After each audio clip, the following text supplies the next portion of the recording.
तुम मुझे धमका रहे हो, सही पहचाना। गलती कर रहे हो।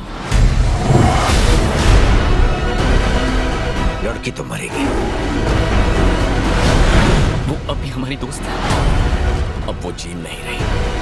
तो गाइस यार, हो सके तो आज की इस वीडियो को बिल्कुल भी स्किप मत करना है, क्योंकि आज की इस वीडियो में मैं आपको हॉलीवुड की कुछ ऐसी बेहतरीन मूवीज के बारे में बताने वाला हूँ, जिन मूवीज के अंदर आपको बहुत ही कमाल का action, adventure, science fiction, horror, fantasy, वो सभी तरह की चीजें देखने को मिलेगी जो कि आपको एक अच्छी हॉलीवुड मूवी के अंदर चाहिए। और सबसे अच्छी बात, ये सारी ही मूवीज आपको हाई क्वालिटी हिंदी डबिंग के साथ देखने को मिलेगी, इसीलिए वीडियो को बिना स्किप किए एंड तक जरूर देखना। तो चलिए बिना किसी देरी के वीडियो की शुरुआत करते हैं एक बहुत ही कमाल की मूवी से, जिसका नाम है हेनरीज क्राइम। ये 2010 में रिलीज हुई एक क्राइम थ्रिलर मूवी है, जिसे IMDb की तरफ से 5.9 आउट ऑफ 10 की रेटिंग मिली हुई है। अब इस मूवी के अंदर में स्टोरी दिखाई जाती है हेनरी नाम के एक आदमी की, जो कि एक बैंक के बाहर अपने दोस्तों का वेट कर रहा होता है, लेकिन इसी बीच अचानक से उस बैंक के अंदर एक बहुत बड़ी चोरी हो जाती है, जिसकी वजह से पुलिस का सारा शक हेनरी के ऊपर जाता है। और ऐसे में हेनरी को उस बैंक की चोरी के इल्जाम में 10 सालों की जेल हो जाती है। अब ऐसे में हेनरी, जिसने अपनी पूरी लाइफ में कोई भी क्राइम नहीं किया और ऊपर से बेगुनाह होने के बावजूद भी उसे जेल में डाल दिया गया, और अब ऐसे में जेल में जाने की वजह से हेनरी की वाइफ भी उसको छोड़ के चली जाती है, यानी कि हेनरी की अच्छी खासी लाइफ पूरी तरीके से खराब हो जाती है। अब इसके बाद हमें स्टोरी दिखाई जाती है कुछ सालों बाद की, जब हेनरी जेल से बाहर निकलता है। और अब ऐसे में जेल से बाहर निकलने के बाद हेनरी डिसाइड करता है कि वो सेम उसी बैंक के अंदर जाके चोरी करेगा, जिसके झूठे इल्जाम की वजह से उसे जेल जाना पड़ा। जिसके बाद हेनरी अपनी एक टीम तैयार करता है और निकल जाता है उसी बैंक के अंदर चोरी करने के लिए। तो अब आखिर के हेनरी अपनी इस चोरी को अंजाम दे पाएगा, और इस बीच मूवी के अंदर जो कुछ भी ट्विस्ट एंड टर्न्स वगैरह आने वाले हैं, वो सब जानने के लिए आप इस मूवी को हिंदी लैंग्वेज के साथ प्राइम वीडियो पे देख सकते हो। तो अब बात करते हैं नंबर 8 मूवी की, जिसका नाम है प्ले डेड। ये 2022 में रिलीज हुई एक हॉरर सस्पेंस मूवी है, जिसे IMDb की तरफ से 5.2 आउट ऑफ 10 की रेटिंग मिली हुई है। इस मूवी के अंदर हमें स्टोरी दिखाई जाती है क्लोई नाम की एक लड़की की, जिसके भाई को एक दिन एक मर्डर के केस के चलते जेल में डाल दिया जाता है। अब ऐसे में क्लोई, जिसे लगता है कि उसका भाई कोई मर्डर कर ही नहीं सकता, यानी कि उसका भाई एक बेगुनाह है, जिसकी वजह से क्लोई डिसाइड करती है एक मुर्दा घर के अंदर जाने का, ताकि वहाँ पे जाके वो कुछ ऐसे एविडेंस और प्रूफ ला सके, जिससे कि वो अपनी भाई की बेगुनाही साबित कर सके। और अब ऐसे में क्लोई खुद उस मुर्दा घर के अंदर एक डेड बॉडी बन के चली जाती है, ताकि वहाँ पे जाके वो अपने इस काम को पूरा कर सके। लेकिन ऐसे में उस मुर्दा घर के अंदर जाने के बाद क्लोई को वहाँ की कुछ ऐसी मिस्टीरियस चीजों के बारे में पता चल जाता है, जिसकी वजह से क्लोई एक बहुत बड़ी प्रॉब्लम में फंस जाती है। तो अब आखिर वो प्रॉब्लम क्या होने वाली है, और आखिर क्या क्लोई वहाँ से जिंदा लौट के निकल पाएगी, और इस बीच मूवी के अंदर जो कुछ भी इंटरेस्टिंग चीजें होती है, वो सब जानने के लिए आप इस मूवी को देख सकते हो। अब अगर आपको इस तरह की खून खराबे वाली स्लेशर टाइप की मूवीज देखना पसंद है, तो आप इस मूवी को हिंदी लैंग्वेज के साथ प्राइम वीडियो पे देख सकते हो। तो अब बात करते हैं एक बहुत ही कमाल की एक्शन मूवी की, यानी कि हमारी नंबर 7 मूवी की, जिसका नाम है रोड हाउस। ये 2024 में रिलीज हुई एक एक्शन थ्रिलर मूवी है, जिसे IMDb की तरफ से 6.2 आउट ऑफ 10 की रेटिंग मिली हुई है। अब इस मूवी के अंदर हमें स्टोरी दिखाई जाती है डेल्टन नाम के एक आदमी की, जो की एक प्रोफेशनल फाइटर हुआ करता था, लेकिन वो अब अपने इस पुराने काम को छोड़ के एक नई जॉब की तलाश में लग जाता है। और इसी बीच डेल्टन को एक नई जॉब मिल जाती है, जहाँ पे उसे एक रोड हाउस नाम के एक छोटे से क्लब को बचाना होगा कुछ खतरनाक गुंडों से, जो कि वहाँ पे आके तोड़फोड़ करते हैं। अब ऐसे में डेल्टन अपनी इस जॉब के चलते उस रोड हाउस के ऊपर चला जाता है, लेकिन वहाँ पे जाने के बाद जाने अनजाने में डेल्टन एक बहुत ही बड़े गैंगस्टर के बेटे से पंगा ले लेता है, जिसकी वजह से वो गैंगस्टर और उसका बेटा डेल्टन के पीछे पड़ जाता है उसे मारने के लिए। तो अब ऐसे में डेल्टन अपने आप को कैसे बचाता है, और इस बीच मूवी के अंदर जो कुछ भी कमाल के एक्शन सीन होते हैं, वो सब जानने के लिए आप इस मूवी को देख सकते हो। अब मैंने सिर्फ आपको यहाँ पे मूवी की बेसिक कहानी बताई है, असल में मूवी के अंदर आपको काफी कमाल की स्टोरी और बहुत ही तगड़े लेवल के एक्शन सीन देखने को मिलेंगे। अगर आप एक बढ़िया सी नॉन स्टॉप एक्शन वाली मूवी देखना चाहते हो, तो आप इस मूवी को बिल्कुल भी मिस मत करना। और फिलहाल आप इस मूवी को हिंदी लैंग्वेज के साथ प्राइम वीडियो पे देख सकते हो। तो वीडियो में आगे बढ़ने से पहले गाइज, मेरी आप सभी लोगों से एक छोटी सी रिक्वेस्ट है कि अगर आपने अभी तक हमारे चैनल को सब्सक्राइब नहीं किया, तो प्लीज यार चैनल को सब्सक्राइब करके पास में जो बेल आइकन है उसे ऑन करके ऑल पे सेट कर देना। और अगर आज का ये वीडियो आपको अच्छा लगे, तो वीडियो को भी एक लाइक कर देना। तो अब बात करते हैं नंबर 6 मूवी की, जिसका नाम है डोंट लुक अवे। ये 2023 में रिलीज हुई एक हॉरर थ्रिलर मूवी है, जिसे IMDb की तरफ से 5.8 आउट ऑफ 10 की रेटिंग मिली हुई है। अब इस मूवी के अंदर हमें स्टोरी दिखाई जाती है फ्रैंकी नाम की एक लड़की की, जो कि एक दिन लेट नाइट को अपनी गाड़ी से कहीं पे ट्रैवल कर रही होती है, लेकिन इसी बीच अचानक से वो अपनी गाड़ी से एक अनजान आदमी को उड़ा उड़ा देती है, जिसकी वजह से उस आदमी की वहीं पे डेथ हो जाती है। अब ऐसे में उस आदमी की मौत के बाद फ्रैंकी को अचानक से एक बहुत ही अजीब तरह का पुतला हर जगह के ऊपर दिखाई देने लग जाता है। लेकिन कहानी में असली ट्विस्ट तो बताया जब ये पुतला धीरे धीरे करके फ्रैंकी और उसके दोस्तों को बहुत ही ब्रूटल तरीके से मारने लग जाता है। तो अब आखिर ये पुतला कौन है, आखिर ये फ्रैंकी और उसके दोस्तों के पीछे क्यों पड़ा हुआ है, आखिर ये उन लोगों को क्यों मारना चाहता है और अब ऐसे में ये अपने आप को कैसे बचाते हैं, वही सब कहानी जानने के लिए आप इस मूवी को देख सकते हो। अब अगर आप एक खून खराबे वाली स्लेशर या फिर सर्वाइवल मूवी देखना चाहते हो तो आप इस मूवी को वन टाइम वॉच के लिए ट्राई कर सकते हो। तो अब बात करते हैं नंबर 5 मूवी की, जिसका नाम है व्हेन इविल लर्क। ये 2023 में रिलीज हुई एक हॉरर सस्पेंस मूवी है जिसे IMDb की तरफ से 6.9 आउट ऑफ 10 की रेटिंग मिली हुई है। अब इस मूवी के अंदर हमें स्टोरी दिखाई जाती है दो भाइयों की जो कि एक छोटे से टाउन के ऊपर रहते हैं। अब ऐसे में एक दिन अचानक से इन दोनों को एक गोली चलने की आवाज सुनाई देती है, जिसके बाद वो उस जगह के ऊपर जाके देखते हैं तो वहाँ पे उन्हें एक अनजान आदमी की डेड बॉडी मिलती है। अब ऐसे में इस डेड बॉडी के मिलने के बाद ये दोनों इस केस को इन्वेस्टिगेट करने लग जाते हैं ताकि वो ये पता लगा सके कि आखिर ये डेड बॉडी किसकी है और आखिर इस आदमी का मर्डर किसने और क्यों किया। लेकिन ऐसे में इस डेड बॉडी के मिलने के बाद इनके साथ बहुत ही अजीब तरह की चीजें होने लग जाती है और ऊपर से इस केस को इन्वेस्टिगेट करने के बाद इन दोनों को कुछ ऐसी मिस्टीरियस चीजों के बारे में पता चलता है जिसके बारे में मैंने अगर आपको बता दिया तो मूवी की स्टोरी रिवील हो सकती है। तो अब आखिर वो मिस्टीरियस चीजें क्या है और आखिर इस पूरी मूवी की मिस्ट्री क्या है, वही सब कहानी जानने के लिए आप इस मूवी को देख सकते हो। अब इस मूवी के अंदर आपको बहुत ही ज्यादा डिस्टर्बिंग सीन देखने को मिलेंगे, तो खाना खाते टाइम तो आप इस मूवी को भूल कर भी मत देखना। अब अगर आप इस टाइप की हॉरर मूवीज देखना पसंद करते हो तो ये मूवी आपके लिए परफेक्ट रहेगी और फिलहाल आप इस मूवी को हिंदी लैंग्वेज के साथ प्राइम वीडियो पे देख सकते हो। तो अब बात करते हैं नंबर 4 मूवी की, जिसका नाम है फाइनल किल। ये 2020 में रिलीज हुई एक एक्शन थ्रिलर मूवी है जिसे IMDb की तरफ से 5.1 आउट ऑफ 10 की रेटिंग मिली हुई है। इस मूवी के अंदर हमें स्टोरी दिखाई जाती है मिकी नाम के एक कॉन्ट्रैक्ट किलर की, जो कि बेसिकली पैसे लेके लोगों को मारने का काम करता है। अब ऐसे में एक दिन एक क्लब के अंदर मिकी की मुलाकात एक कपल से होती है जिसके पीछे एक बहुत ही खतरनाक गैंगस्टर पड़ा होता है उस कपल को मारने के लिए, जिसकी वजह से मिकी डिसाइड करता है कि वो कैसे भी करके उस कपल की जान बचाएगा। लेकिन उस कपल को बचाने के चक्कर में मिकी उस गैंगस्टर से एक बहुत बड़ा पंगा ले लेता है और अब ऐसे में वो गैंगस्टर उस कपल के साथ साथ मिकी के भी पीछे पड़ जाता है उसे मारने के लिए। तो अब ऐसे में मिकी अपने आप को और उस कपल को कैसे बचाएगा और आखिर मिकी एक अनजान कपल के लिए इतना बड़ा रिस्क क्यों ले रहा है, वही सब कहानी जानने के लिए आप इस मूवी को देख सकते हो। अब वैसे तो इस मूवी के अंदर आपको एक बेसिक सी स्टोरी देखने को मिलेगी, लेकिन मूवी के अंदर दिखाए गए एक्शन सीन काफी कमाल के। अगर आप एक बढ़िया सी नॉन स्टॉप एक्शन वाली मूवी देखना चाहते हो तो मेरे हिसाब से आप इस मूवी को वन टाइम वॉच के लिए ट्राई कर सकते हो। तो अब बात करते हैं नंबर 3 मूवी की, जिसका नाम है सिटी ऑफ लाइज। ये 2018 में रिलीज हुई एक क्राइम थ्रिलर मूवी है जिसे IMDb की तरफ से 6.5 आउट ऑफ 10 की रेटिंग मिली हुई है। अब इस मूवी के अंदर हमें स्टोरी दिखाई जाती है डिटेक्टिव रसल की, जो कि एक मर्डर केस को इन्वेस्टिगेट कर रहा होता है। लेकिन ऐसे में इस केस को बहुत ही ज्यादा इन्वेस्टिगेशन करने के बावजूद भी रसल के हाथों कुछ भी नहीं लगता, जिसकी वजह से वो इस केस को बिना सॉल्व करे ही आधे में छोड़ देता है। अब इसके बाद हमें स्टोरी दिखाई जाती है कुछ सालों बाद की, जब एक दिन रसल एक रिपोर्टर से मिलता है, जो रिपोर्टर रसल से बताता है कि उसके पास उस मर्डर केस के कुछ ऐसे एविडेंस है जिससे कि वो उस मर्डर केस को इन्वेस्टिगेट कर सकते हैं। जिसके बाद रसल और वो रिपोर्टर दोनों मिलके इस केस के ऊपर काम करने लग जाते हैं। तो आखिर क्या ये दोनों मिलके इस मर्डर केस को इन्वेस्टिगेट कर पाएंगे और इस बीच मूवी के अंदर जो कुछ भी ट्विस्ट एंड टर्न्स वगैरह आने वाले वो सब जानने के लिए आप इस मूवी को देख सकते हो। अब मैंने सिर्फ आपको मूवी की बेसिक कहानी बताई है। मूवी के अंदर आपको कमाल की स्टोरी के साथ साथ बहुत ही कमाल का सस्पेंस और थ्रिल एक्सपीरियंस करने को मिलेगा, जो डेफिनेटली आपको मूवी की एंडिंग तक बांध के रखेगा। तो अगर आप इस मूवी को देखना चाहते हो तो इस मूवी को आप हिंदी लैंग्वेज के साथ प्राइम वीडियो पे देख सकते हो। तो अब बात करते हैं नंबर 2 मूवी की, जिसका नाम है दी वन। ये 2018 में रिलीज हुई एक एडवेंचर सर्वाइवल थ्रिलर मूवी है जिसे IMDb की तरफ से 5.9 आउट ऑफ 10 की रेटिंग मिली हुई है। अब इस मूवी के अंदर हमें स्टोरी दिखाई जाती है कुछ लोगों की, जो कि एक पैसेंजर प्लेन में बैठ के ट्रैवल कर रहे होते हैं, लेकिन इसी बीच अचानक से रास्ते में जाने के बाद इस प्लेन के अंदर कुछ टेक्निकल खराबी आ जाती है, जिसकी वजह से ये प्लेन जंगल के बीचों बीच जाके क्रैश हो जाता है और ऐसे में इस प्लेन क्रैश के अंदर सिवाय एक लड़की के बाकी सारे लोग मारे जाते हैं। अब ऐसे में ये लड़की जो कि बच तो चुकी है, लेकिन इसका पैर पूरी तरीके से टूट चुका है, जिसकी वजह से ये चल नहीं सकती और ऊपर से ये एक ऐसे घने जंगल के अंदर है जहाँ पे जंगली जानवर किसी भी टाइम इसके ऊपर अटैक कर सकते हैं और ऊपर से ना तो इस लड़की के पास ज्यादा खाना है ना ही पानी और ऐसे में ये लड़की एक ऐसी जगह के ऊपर है जहाँ पे उसे कहीं से भी मदद नहीं मिलने वाली। तो अब आखिर ऐसी सिचुएशन में जहाँ पे सरवाइव करना लगभग इम्पॉसिबल है, आखिर ये लड़की यहाँ पे कैसे सरवाइव करती है, आखिर क्या वो इस घने जंगल से बाहर निकल पाती है या फिर नहीं, वही सब कहानी जानने के लिए आप इस मूवी को देख सकते हो। अब इस मूवी को देखने के बाद आपको पता चलेगा कि आखिर असली सर्वाइवल क्या होता है। अगर आपने इस मूवी को नहीं देखा तो मैं आपको हाईली रिकमेंड करूंगा कि आप इस मूवी को बिल्कुल भी मिस मत करना। और अगर आप इस मूवी को देखना चाहो तो फिलहाल आप इस मूवी को प्राइम वीडियो के ऊपर देख सकते हो। तो चलिए फाइनली बात करते हैं हमारी लिस्ट की नंबर 1 मूवी की, जिसका नाम है ग्रैबर्स। ये 2012 में रिलीज हुई एक हॉरर कॉमेडी मूवी है जिसे IMDb की तरफ से 6.3 आउट ऑफ 10 की रेटिंग मिली हुई है। अब अगर बात करें इस मूवी की स्टोरी के बारे में तो इसके अंदर हमें स्टोरी दिखाई जाती है कुछ लोगों की जो कि एक छोटे से आइलैंड के ऊपर रहते हैं, लेकिन ऐसे में एक दिन अचानक से इनके आइलैंड के ऊपर एक बहुत ही खतरनाक एलियन क्रिएचर आ जाता है जो कि धीरे धीरे करके इंसानों को मारने लग जाता है। अब ऐसे में इन लोगों को कैसे भी करके उस एलियन क्रिएचर को मारना होगा इससे पहले कि वो क्रिएचर इन लोगों को मार दे, जिसके बाद ये लोग उस एलियन क्रिएचर को मारने के लिए निकल जाते हैं। तो अब आखिर क्या वो उस एलियन क्रिएचर का सामना कर पाएंगे और आखिर वो क्रिएचर कौन है, कहां से आया है, वही सब कहानी जानने के लिए आप इस मूवी को देख सकते हो। अब अगर आपको इस तरह की एलियंस वाली मूवीज देखना पसंद है जिसके अंदर आपको कमाल के एक्शन सीन वगैरह देखने को मिले तो मेरे हिसाब से ये मूवी आपके लिए परफेक्ट रहेगी। तो चलिए दोस्तों, इसी के साथ हमारी आज की वीडियो को इधर ही खत्म करते, मिलते और किसी नई और इंटरेस्टिंग वीडियो के साथ। तब तक के लिए आप इन सारी मूवीज को देख के एंजॉय करो।